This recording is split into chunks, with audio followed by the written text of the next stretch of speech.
Hello, it's Chris Hallett here from Chris Hallett Training and Harper Hallett Consulting, and in this video I want to talk to you about progress reporting on projects, and specifically around the red, amber, green reporting, commonly known as the RAG status.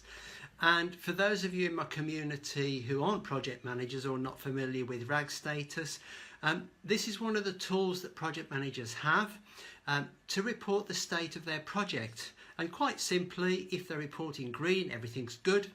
And if it's amber, that's a warning. And red is, whoa, we have a problem.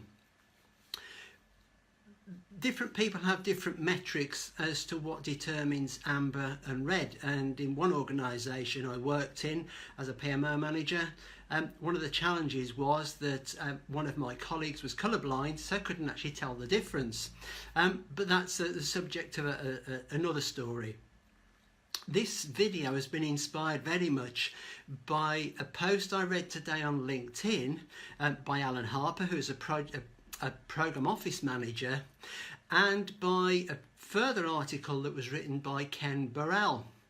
And Ken from the Pragmatic PMO wrote a very good article, and both of those people looked at this from a very practical project management point of view. But I want to take you and look at this from a psychological point of view and understand really what's happening. Now, before I go into that, let's get one thing clear.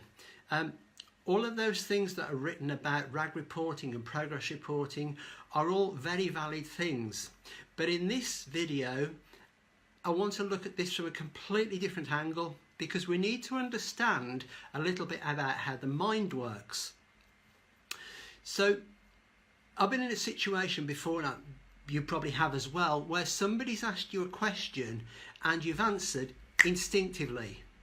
And the person asking the question has then said, no, go away and think about it. Which in my world is completely the wrong thing to do. Because what you need to understand is that when you're asked a question, the first thing that comes into your head is the instinctive answer coming straight from your unconscious mind. And invariably, that's the correct answer. So when you ask somebody to go away and think about it, what you're doing is asking them to evaluate all the different pieces of information they have and then come back to you with an answer. And quite often, and I'm sure you've experienced this, people give the answer that you want to hear, which isn't necessarily the right answer. So when we report RAG status in a project, often we have two statuses.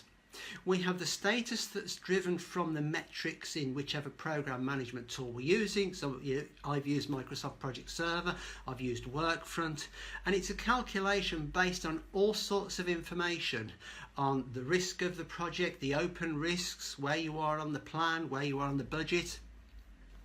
There's also another status that the project manager can complete, which is his view of the status of the project. And often the project manager uses that to highlight a potential problem.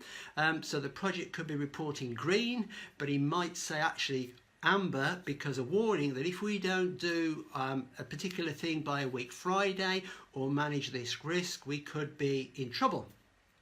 But it's important that when the project manager writes that status or is asked what the state of their project is, that they give the first answer that comes into their head, because that is what they truly believe. Now, I've been in situations before as a coach and a hypnotherapist where I've asked a person a question. For example, do you really want to fix this problem? And what they do is they then say, let me think about it. So on the surface, they might say they do want to fix the problem, but deep down, the underlying answer is no, they don't want to fix it. This article I referred to was called The Watermelon RAG Status. And quite simply, a watermelon, it's green on the outside, and when you cut it through the middle, it's red inside. And so this is why I make this video, to highlight the fact to you that quite often people report a project on green or possibly amber, because that's what they think you want to hear, where actually the underlying trend in the project that it's on red. And it's us as program managers and program office managers to actually get that initial response from them, and there's a whole set of techniques that we can use, which I'll cover in later videos, as to ensure that they're actually giving you the real answer and not the answer that you want to hear. I'd love to hear your comments and feedback, so just drop them in the comments section below, and you can always send me a direct message and let's start a conversation about watermelon rag status.